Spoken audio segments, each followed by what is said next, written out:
بسم اللہ الرحمن الرحیم نحمده ونصلی ونسلم علی رسولہ الکریم اما بعد۔ منگل کا دن ہے، فجر کے نماز کے بعد یہ مختصر سی نشست ہوتی ہے، یعنی کچھ دینی باتیں، نصیحتیں مختصر وقت کے لیے، پھر ذکر اللہ اور پھر دعا۔ تو آج کچھ ساتھی واپس جائیں گے، جیسا کہ رات عشاء کے بعد کے بیان میں کچھ بعض باتیں آئی تھی، اسی تعلق سے کچھ باتیں اور عرض کرتا ہوں جو جانے والے ہیں، خاص طور پر ان کے لیے اور ہم سبھی کے لیے، میرے لیے، آپ کے لیے، سب کے لیے ہے۔ اے عزیزو، دیکھو اللہ عز و جل کمیت اور مقدار کو نہیں بلکہ کیفیت کو دیکھتے ہیں کہ عمل کس طرح کر رہا ہے بندہ، کتنے اخلاص سے کر رہا ہے۔ اخلاص ہو، استقامت ہو، جمنا ہو، دوام ہو، پابندی ہو، ناغہ نہ ہو۔ خیر العمل ما دیم علیہ، بہترین عمل وہ ہے جس پر ہمیشگی اختیار کی جائے۔ تو جانے والے بہت سے ملتے ہیں تنہائی میں، اور پھر وہ کہتے ہیں حضرت جو کیفیت یہاں تھی وہ باقی نہیں رہتی، کسی کی بھی نہیں رہتی۔ بھائی یہ صرف آپ نہیں ہیں، ہم سب اس میں ہیں۔ اللہ تعالیٰ جسے تعلیم و ارشاد کے مقام پر بٹھاتے ہیں، اس کے لیے مسترشدین اور طالبین، اور طالبین و مسترشدین کے لیے مرشد و مربی، دونوں ایک دوسرے کے لیے نافع ہوتے ہیں، دونوں کو ایک دوسرے سے نفع پہنچتا ہے۔ صرف یہ نہیں ہے کہ مثلاً میں جو بات عرض کرتا ہوں تو میں آپ کو ادھر سے نفع پہنچا رہا ہوں، مگر اسی کے ساتھ ساتھ آپ سے بھی نفع پہنچ رہا ہے ہمیں۔ تو یہ جب طالبین مخلصین اخلاص کے ساتھ ملتے ہیں، ایک ساتھ اکٹھے ہوتے ہیں، تو اللہ عز و جل ایک ایسا ماحول، ایک ایسی کیفیت، ایک ایسی فضا انوارات کی پیدا فرما دیتے ہیں کہ دل کا جو حال یہاں رہے گا وہ یہاں سے جانے کے بعد کسی کا بھی نہیں رہے گا۔ تو اس کی تو حرص نہیں کرنی چاہیے، اور یہ ذہن میں رکھنا کہ ویسے کو ویسے سب کچھ ہوتا رہے، لیکن اتنی نصیحت خاص کرتا ہوں کہ مداومت، ہمیشگی اور جمنا۔ سوال حضرت بہت سی مرتبہ وقت کم ہوتا ہے، آزار پیش آتے ہیں، تو معمولات چھوٹ جاتے ہیں، پھر کیا کرنا چاہیے؟ معمولات کو چھوڑیے ہی نہیں، بس یہ خاص بات ہے، کم کیجئے، کم کر دو لیکن کرو۔ کوئی کہے کہ جی ایسا عذر پیش آیا، یہ آیا، میں نے 3 نمازیں پڑھی، 2 چھوڑ دی، نہیں چلنے والی بات۔ آپ اللہ تعالیٰ کی بارگاہ میں یہ عذر پیش نہیں کر سکیں گے، یہ مشغولی تھی، وہ مشغولی تھی، میں نے 3 نمازیں پڑھی، یا اللہ اس دن 2 نہیں پڑھ سکتا تھا تو اس نے 5 کے بجائے میں نے 3 پڑھی نہ۔ تو میں ترکیب بتاتا ہوں جانے والوں کو اور سب کو، اگر کاروباری یا معاشی یا گھریلو یا ہاسپٹل یا بیماری یا بچوں کا کوئی معاملہ یا کوئی اس طرح کی مشغولیات انسان کی ہوتی ہے، اگر پیش آ جائے تو نماز کے بعد جب فجر کی نماز پڑھو اور مغرب کی نماز پڑھو اور سب نمازوں کے بعد بس 2-4 منٹ کو پارٹ آف دیٹ صلاۃ، اس نماز کا ایک جز کی طرح سمجھتے ہوئے بیٹھ جاؤ وہاں، اور جو معمولات آپ کو بتائے گئے 100 مرتبہ کرنے کے لیے 10 مرتبہ کر لو، 20 مرتبہ کر لو، 30 مرتبہ کر لو، چھوڑو نہیں۔ اور یہ عزم رکھو کہ آج کے دن تو مشغولی، کل سے 100 ہی کرنے ہیں، پرسوں سے 100 ہی کرنے ہیں، ترسوں سے اپنا پورا ہی کرنا ہے۔ حضرت اقدس تھانوی رحمۃ اللہ علیہ تو اس سے عجیب و غریب اور ایسی عظیم شخصیت، اور ان کی باتیں تو اللہ اکبر، یعنی کس طرح کی دودھ میں بالکل دھلی ہوئی، ایسی صاف شفاف، اور اس قدر امت کے لیے رہبر۔ میں نے ایک ملفوظ جب پڑھا تو میں اندر سے بس جھوم اٹھا، مطلب خوشی میں کیا بتاؤں، یعنی اس قدر خوشی ہوئی۔ حضرت تھانوی نور اللہ مقدہ نے ارشاد فرمایا ہے کہ جس شخص کی نیت کسی عمل کے کرنے کی لگی ہوئی ہو اور کوششوں میں بھی لگا ہوا ہو، اسباب بھی اپنا رہا ہو، پھر کچھ رکاوٹ آ جاتی ہے، پھر کچھ رکاوٹ آ جاتی ہے، پھر کچھ رکاوٹ آ جاتی ہے اور نہیں ہو پاتا۔ جب یہاں بندہ بیان کرے تو وظائف مت پڑھو۔ آواز آئی کان میں؟ ہاں، یہ درست بات نہیں ہے۔ آپ سمجھ رہے ہیں میں قرب پا رہا ہوں، مزید نہیں۔ یہ جو دین کی باتیں بیان کی جا رہی ہے یہ اللہ تعالیٰ کا کلام ہے، اللہ کے رسول کا کلام ہے جس کی شرح کی جا رہی ہے۔ لہذا اس وقت میں آپ اطمینان سے متوجہ رہیے، دھیان ادھر رکھیے، خالی زبان چلانے سے کوئی فائدہ نہیں ہے۔ اور آداب میں سے ہے یہ خاص طور سے مسترشدین و متعلقین و متوسلین و مریدین، ان کے آداب میں سے ہے کہ جب شیخ کے سامنے بیٹھے اور باتیں کہی جا رہی تو اس کو دھیان سے سنیں۔ ذکر و اذکار کے لیے بعد میں بہت سے جس کو کہتے ہیں ایک لفظ ہے بول سکتا ہوں تصوف کا حیضہ، یعنی حد سے لیمٹ سے بڑھنا، کہ بات ادھر سن رہے ہیں، بیان ہو رہا ہے، قرآن پیش کیا جا رہا ہے، حدیث سے چیزیں پیش کی جا رہی ہے دین کا۔ یہ جو اکابر کے ملفوظات ہوتے ہیں لب لباب اور نچوڑ ہوتا ہے قرآن و سنت کی، جو آیات اور احادیث ہیں ان کا جو ترجمہ ہے اس کا لب لباب اور نچوڑ و خلاصہ۔ کئی لوگوں کو کبھی کبھی یہ خیال ہونے لگتا ہے کہ یہ خانقاہ پتہ نہیں کہتے ہیں ملفوظات سنائیں گے۔ کیوں ملفوظات سناتے ہیں؟ میاں وہ جو ملفوظات ہیں کسی ایک ملفوظ کا کہیں سے یہ دکھاؤ کہ یہ قرآن سنت کے اس سے ہٹ کر ہو، سب وہی باتیں ہوتی ہے، صرف تشریحات حالات زمانہ کے لحاظ سے اللہ تعالیٰ اپنے اولیاء اللہ کے قلوب پہ ڈالتے ہیں، تو حالات زمانہ کے انداز سے لوگوں کے مزاج، طبیعتوں اور فہم اور جو ان کا نیچر اس وقت میں چل رہا ہے اس حساب سے ان کی فطرت کو سمجھتے ہوئے بات کرتے ہیں اور پیش کرتے ہیں، بس یہ فرق ہوتا ہے۔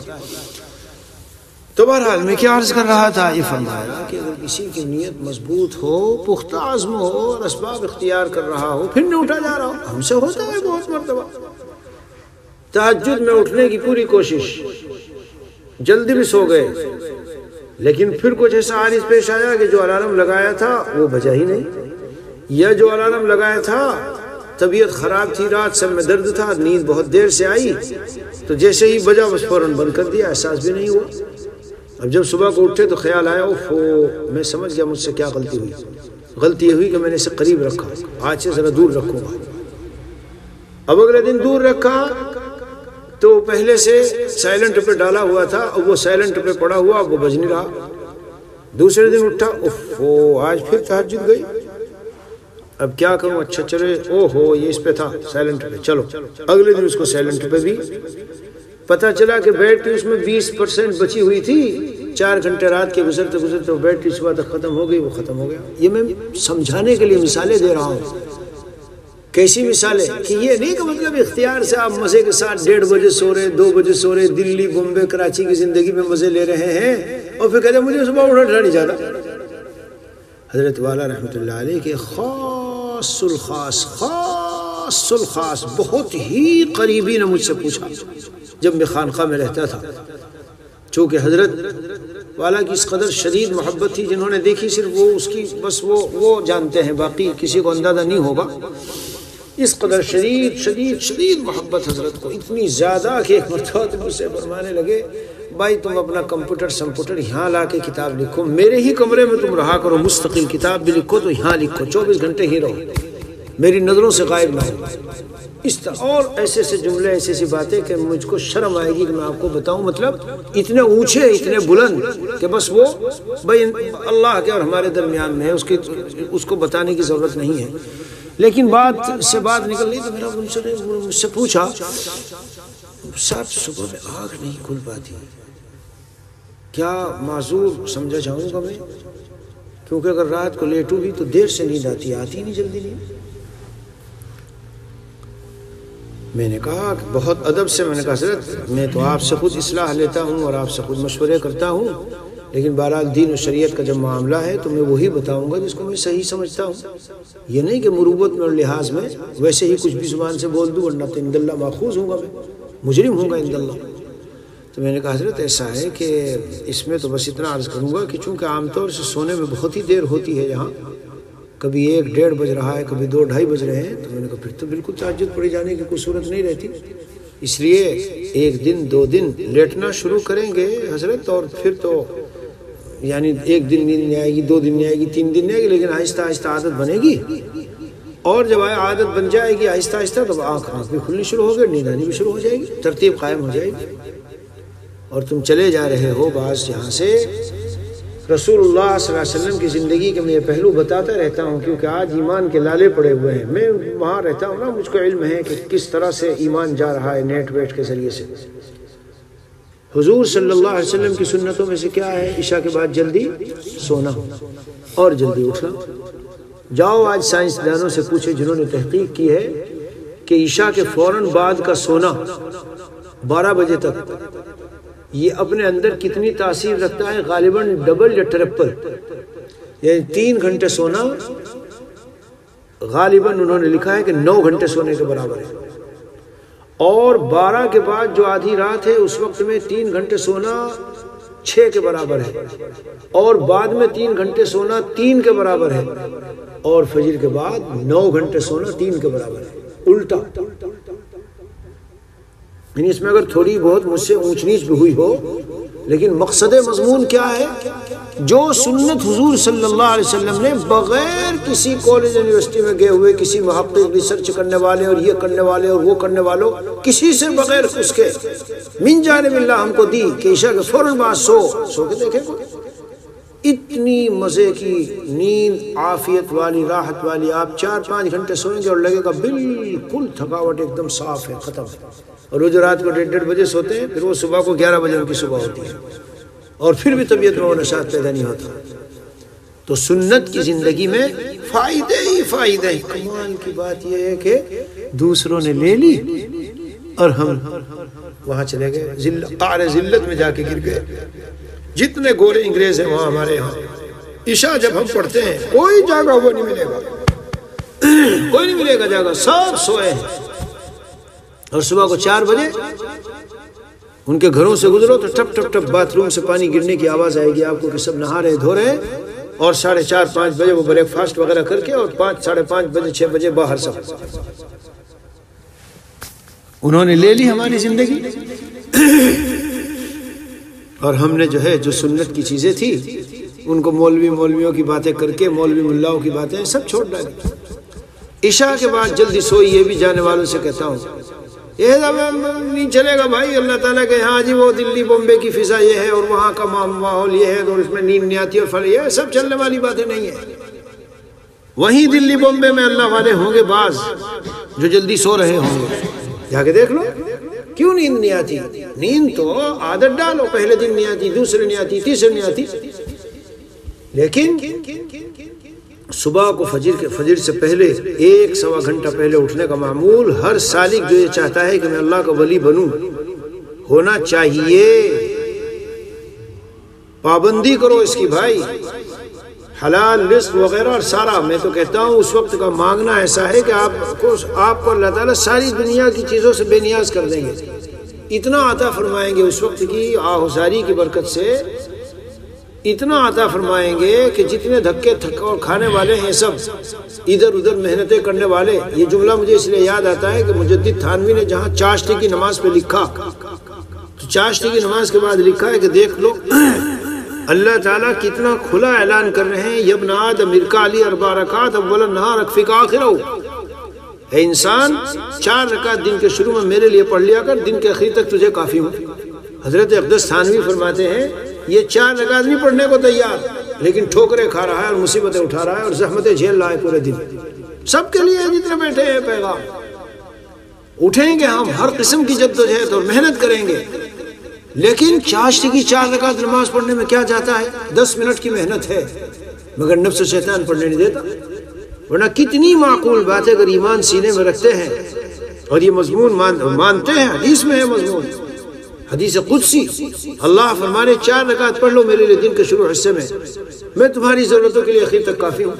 ایسی سورہ یاسین شریف کا ہے جو ابھی ہم نے پڑھی، سیر و تفریح میں ہم پڑھتے ہیں، تو یہ پڑھنا بھی وہی پڑھنا ہے، کیونکہ سیر و تفریح دین کے لیے، اللہ کے لیے کرتے ہیں، دماغ فریش ہو، پھر مزید دین کا کام کریں۔ تو بہرحال تہجد کی پابندی، اور میں اس پر یہ عرض کر رہا تھا کہ اگر کبھی چھوٹ گیا لیکن نیت آپ کی ہے کرنے کی، کوئی معمول چھوٹ گیا اور نیت ہے، تو اللہ تعالیٰ وہی ثواب دے دیتے ہیں۔ اور پھر قربان جائیں ہم رسول اکرم صلی اللہ علیہ وسلم پر، کہ آپ نے جو دین ہم کو دیا، سبحان اللہ، کیا کہنے صاحب۔ پیارو، اگر آپ سے مشکل ہی ہے بالکل اور بن ہی نہیں پا رہی بات، کوشش تو جاری رکھو، لیکن اگر بن ہی نہیں پا رہی تو رات کو 2 سنتوں اور وتروں کے بیچ میں 4 رکعت تہجد نیت سے پڑھ لیا کرو۔ علماء نے لکھا ہے، علامہ شامی وغیرہ نے بھی لکھا ہے، تہجد کی جو فائدہ ہے اور سنت ہے، تہجد کی نماز پڑھنے کے بعد آپ کو حاصل ہو جائے گی۔ میرے شیخ اول حضرت مسیح المجر العبادی نور اللہ مرقدہ نے پوری زندگی تہجد نہیں چھوڑی۔ حضرت حکیم الاسلام قاری محمد طیب صاحب رحمۃ اللہ علیہ نے لکھا ہے کہ 60 سال تک سفر و حضر میں کبھی بھی تہجد قضا۔ تو جملہ تو بہت اچھا، سننے میں بھی اچھا لگتا ہے، لیکن اصل تو عمل ہے نا، اصل عمل ہے بھائی، عمل ہے اصل۔ اگر فون میں زیادہ بیٹھو گے، ادھر ادھر کی چیزوں میں لگو گے تو کہاں توفیق ہوگی۔ تو میں عرض کر رہا تھا کہ اللہ کے رسول صلی اللہ علیہ وسلم پر قربان جائیں، ایسی سی صورت بیان فرما دی، تہجد نہیں پڑھ سکے تو زوال سے پہلے 2-4 رکعت پڑھ لو، 6 رکعت پڑھ لو۔ روایت میں ہے کہ جو زوال سے پہلے ہو تو کیا حاصل ہو جائے گا، جو چھوٹ گیا اس سے اللہ تعالیٰ اس کا بدل عطا فرما دیں گے اور تہجد کا ثواب مل جائے گا، جو چھوٹ گیا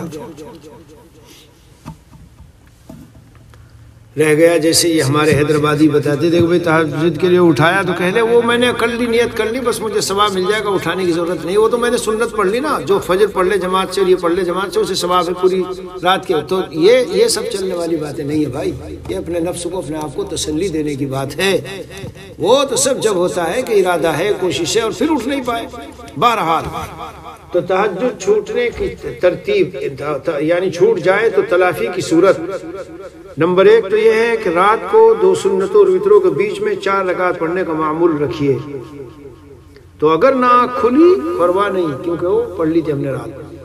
نمبر 2، اگر کسی دن نہیں پڑھی گئی تو صبح کو زوال سے پہلے پڑھ لو، اللہ عز و جل اس کو اس کے قائم مقام کر دیں گے۔ نمبر 3، وہ جو ایک دعا ہم نے بتائی ہے، اس میں میرے معمولات میں ہے، فسبحان اللہ حین تمسون وحین تصبحون وَلَهُ الْحَمْدُ فِي السَّمَاوَاتِ وَالْأَرْضِ وَعَشِيًّا وَحِينَ تُظْهِرُونَ يُخْرِجُ الْحَيَّ مِنَ الْمَيِّتِ وَيُخْرِجُ الْمَيِّتَ مِنَ الْحَيِّ وَيُحْيِي الْأَرْضَ بَعْدَ مَوْتِهَا وَكَذَلِكَ تُخْرَجُونَ۔ آپ کو معمول تھا، نہیں ہو سکا، اس کو پڑھ لو، صبح شام اس کو پڑھنے سے فائدہ۔ 24 گھنٹے کے جو معمولات تھے ان میں جو کمی آئی، آپ کو بھاگنا پڑا ہاسپٹل، کو ایمرجنسی تھی، آپ کو کچھ اور کام تھا، تو اس دعا کی برکت سے وہ سارا، اب وہ لگتا ہے ابھی تو ایسے ہی، لیکن جب آنکھ بند ہوگی تو پتہ چلے گا۔ اور یہی نہیں، دنیا میں بھی آدمی کبھی کبھی سوچتا ہے یار میرے اعمال تو کوئی خاص ہے نہیں، لیکن اللہ کی مہربانیاں میرے ساتھ اس قدر ہیں، انعامات اس قدر ہیں۔ کیوں؟ آپ نے وہ اعمال، وہ اذکار مسنونہ اپنے بڑوں سے ایسے لے لیے جامع معنی کہ اگرچہ کر رہے ہو کم لیکن ثواب پا رہے ہو زیادہ، کر رہے ہو کم مگر ثواب پا رہے ہو زیادہ۔ ترکیب خیر، تو اے وہ لوگوں، اے وہ طالبو سالکو جو آج جاؤ گے، جب بھی جہاں بھی رہو گے، ظاہر 10 دن کے بعد، 5-7 دن کے بعد سبھی اپنے اپنے مقام پہ جائیں گے۔ معمولات کی پابندی رکھیے، اور اگر کچھ کمی ہو جائے تو یہ طریقہ ہے، اور فرائض، واجبات، سنن مؤکدہ، نوافل، مستحبات کو ان کے درجے میں رکھ کے چلیے۔ سنتیں تو پڑھتے نہیں، اور ویسے بہت بزرگی اور تبلیغ اور خانقاہ اور اس میں لگے ہوئے، جب جی چاہا فرضوں کے بعد سنتیں پڑھ لی، جب جی چاہا بھاگ کے چل دیے، اور ویسے ایسی باتیں اور ایسے ملفوظات سنیں گے اور سنائیں گے۔ یہ کیا ہے بھائی؟ دین جیسے میں نے عرض کیا کہ دین ہمارا منظم ایک نظام کے تحت اور ہر وقت کا جو حکم ہے اس کو پورا کرنے کا نام، اسی کو دینداری کہتے ہیں۔ اس کو پلے سے گرا باندھ دیجیے تو انشاءاللہ ثم انشاءاللہ برکات حاصل ہوتی رہیں گی۔ اور جو واقعی میں چاہتا ہے کہ کچھ آگے ترقی کرے تو جانے کے بعد یہ نہیں کہ بالکل رابطہ منقطع ہے، بیچارے بہت سے مہینوں تک کوئی رابطہ نہیں ہوتا۔ سلسلہ رکھنا چاہیے، کم از کم دعاؤں ہی کی درخواست کر دے، اپنے تھوڑے سے احوال بھیج دے، لکھ کر کے بھیجے، زبانی بھیجے، آڈیو سے بھیجے۔ اللہ نے یہ وسائل دیے ہیں، ان وسائل میں فی نفسی کوئی برائی نہیں ہے، ان کے استعمال میں برائی ہے۔ اگر انہیں غلط میں استعمال کرو تو یہ غلط ہے، صحیح میں کرو تو صحیح ہے۔ کبھی کبھی آپ بھیجیں گے تو ایسے احوال ہوتے ہیں کہ اس پہ کوئی جواب کا انتظار نہ کیجیے، بس ادھر سے دعا مل گئی، توجہ مصلح و مرشد و شیخ کی آپ کی طرف ہو گئی۔ توجہ کا مفہوم کیا ہوتا ہے؟ توجہ کا مفہوم ہونی کہ سامنے بیٹھو، ہم توجہ ڈالیں اور گرو ادھر اور تم شور مچاؤ اور کودو، یہ توجہ کا بعض لوگ مطلب سمجھتے ہیں۔ نہیں، یہ مطلب نہیں ہے، ہمارے بزرگوں نے پسند نہیں کیا۔ حضرت جلال رحمۃ اللہ علیہ دہلی گئے اپنے جوانی کی عمر میں، تو کوئی اللہ والے آئے ہوئے تھے، میزبان نے کہا حضرت آؤ آپ بھی چلو مل لو۔ کیا کروں گا میں چل کے، میرے شیخ تم حضرت اقدس تھانوی ہے، مجھے نہیں ضرورت کسی اور کو، کہنا ذرا مل لو۔ گئے، سب بیٹھے ہیں، وہ بزرگ ایسے بیٹھے ہیں، سب اپنا گول دائرہ بنا بیٹھے۔ اب وہ توجہ ڈالتے ہیں، پہلے پر ڈالی گرا پیچھے، پھر دوسرے پر ڈالی گرا پیچھے۔ تو حضرت فرماتے ہیں مجھے جوش آیا کہ میں حضرت تھانوی کا مرید ہوتے ہوئے اور ان کی توجہ میرے اوپر چلے، ابھی دکھاتا ہوں ان کو۔ فرماتے ہیں جب میرا نمبر آیا تو جیسے اس نے گردن میری طرف اٹھائی، ابھی وہ کچھ کرنے جا ہی رہا تھا، اس سے پہلے ہی میں نے جو اس طرف توجہ ڈالی وہ زمین پہ گرا پیچھے۔ اور میں نے پھر حضرت تھانوی کو آنے کے بعد بتایا حضرت میری غیرت جوش میں آ گئی تھی کہ اتنے عظیم شیخ سے میں بیعت، اور یہ کیا کرنے جا رہے ہیں، چھوٹی سی حرکت۔ تو حضرت نے لکھا حضرت تھانوی کو اس غرض سے کہ حضرت بہت خوش ہو جائیں گے، ماشاءاللہ بہت زبردست کام کیا، ایسا ہی کرنا چاہیے۔ پتہ حضرت نے کیا فرمایا؟ بچکانہ حرکت کی ہے سزا پاؤ۔ ہم سمجھیں گے بڑا اللہ والا صاحب ایسی توجہ ڈالتا ہے، دھڑم دھڑم، یہ سب واہیات باتیں ہیں، ہندوانہ انداز کی چیزیں ہیں۔ سوال حضرت فلاں ڈالتے تھے اور فلاں ڈالتے تھے اور فلاں ڈالتے تھے، اور ڈالنے کے بعد کیا ہوتا تھا؟ کیا ہوتا تھا ڈالنے کے بعد؟ علی کل حال توجہ کا جو اصل مفہوم وہ یہ ہے کہ آپ کے احوال سے جب شیخ مطلع رہتا ہے، چیزیں ملتی رہتی ہے تو اس کے دل میں رہتا ہے اچھا فلاں والا ہمارا جو متعلق ہے وہ بیچارہ فلاں چیزوں میں اٹکا ہوا ہے، تو جب رات کو دعائیں مانگتا ہے تو خاص دعا کرتا ہے آپ کے لیے۔ اور یہ بھی سن لو، یہ بھی سن لو بھائی، آج کل پیر مریدی ایک کھیل تماشا بن گیا، ورنہ میرے عزیزو جب کوئی شیخ ہوتا ہے نا، کسی کا ہاتھ میں لیتا ہے، یہ کندھے اس کے بوجھل ہوتے ہیں، ہاں کہ اس کی ذمہ داری بھی میرے اوپر آ پڑی اور اس کی ذمہ داری بھی میرے اوپر آ پڑی۔ لوگ سمجھے مریدین خوب پھیل جائے تو آپ کو اولاد کی طرف فکر بھی ہے ان کی دیکھ بھال کی کہ کیا کر رہے ہیں وہ، کیا نہیں کر رہے، کس حال میں ہے، کیسے۔ حضرت والا کو ہم نے سنا ہے کہ نام لے لے کر اپنے مریدین کے لیے دعائیں مانگتے تھے، نام لے لے کر کے دعائیں۔ الحمدللہ بندے ناچیز کو اس قدر دعائیں ملی ہے، اس قدر دعائیں ملی، ریکارڈ ہے، سب فونوں میں موجود ہے۔ ایک بار میں اشعار پڑھ رہا تھا اور اگلے دن مجھے میرا سفر تھا، مجھے واپس ہونا تھا۔ وہ اشعار کون سے تھے؟ وہ اشعار یہ تھے کہ اگر یاد آ گئے مجھ کو، دنیا کی فنائیت پر تھے وہ اشعار، اور وہ اشعار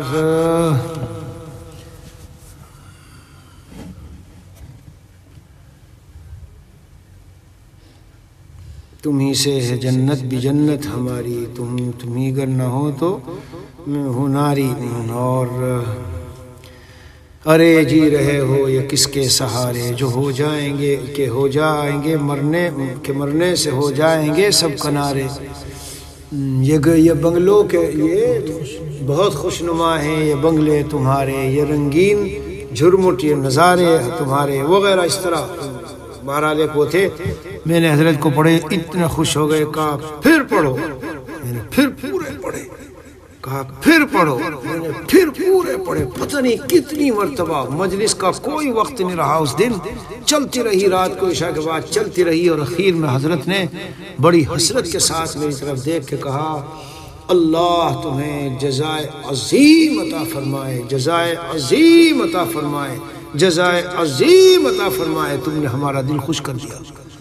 اس طرح کی دعائیں حضرت نے بہت مرتبہ دی ہے۔ تو بات سے بات نکلی بھائی، دعا کرنی پڑتی ہے اور لازمی ہے کرنی اپنے متعلقین کے لیے۔ فکر ہونی چاہیے کہ کون کتنا بڑھا، کہاں تک گیا، کیوں نہیں آگے بڑھ رہا ہے، کیوں فلاں کا حال معلوم نہیں ہو رہا ہے۔ شاید میری اعمال بد کی نحوست ہے کہ اس کا اثر میرے مریدین پر پڑ رہا ہے، متعلقین پر پڑ رہا ہے کہ ان کو ترقی نہیں ہو رہی ہے۔ اے اللہ مجھے معاف فرما کر، انہوں نے جو حسن ظن رکھ کر مجھ سے تعلق کیا ہے، فیاض حقیقی تو آپ ہیں، اے اللہ فیضان فرما دے ان سب کو، اور مجھے بھی اور ان کو بھی اللہ والا بنا لے۔ یہ شیخ کو مانگنا پڑتا ہی ہے، ضروری ہے اگر اللہ نے اس کو شیخ بنایا۔ اور اگر پیر مریدی چل رہی ہے تو وہ تو بھائی بس ہے کہ اپنا میرے 1000 مرید ہیں، میرے 10 اب چل رہا ہے نا، چل رہا ہے یہ جو آن لائن کی دنیا، میرے 1 لاکھ فالوور ہیں، میرے 2 لاکھ فالوور ہیں، فالوور سب رکھے رہ جائیں گے، کچھ کام نہیں آئے گا۔ بہرحال اللہ تعالی ہمیں استقامت دے بھائی، جمنا نصیب فرمائے، ہر حال میں جم کے رہو، بس یہ کیفیات پہ نہ جاؤ کہ جو کیفیات خانقاہ میں رہتے ہوئے تھی ویسی ہو جائے، لیکن اعمال کو مضبوطی سے پکڑو اور پیار و ظاہر و باطن کو اپنے بالکل ایسا بناؤ کہ اللہ تعالیٰ کے دربار میں جب ہم جائیں، قبر میں بھی رکھا جائے تو پورا سر سے پیر تک ہم مجسم مسلم معلوم ہوتے ہوں۔ جی ہاں، صورت پر بہت فیصلے ہوتے ہیں بھائی، ایسا نہ سمجھو، صورت و سیرت دونوں۔ اللہ تعالیٰ فضل فرما دے۔ اس وقت لمبی بات نہیں ہوتی لیکن 20-25 منٹ پھر بھی ہو گئی۔ اب ذرا سا ذکر کر لیں گے اور ذکر کرنے کے بعد پھر انشاءاللہ دعا، اس کے بعد اشراق اور پھر ناشتہ۔ وصلی اللہ علی نبی الکریم وعلی آلہ واصحابہ اجمعین والحمد للہ رب العالمین۔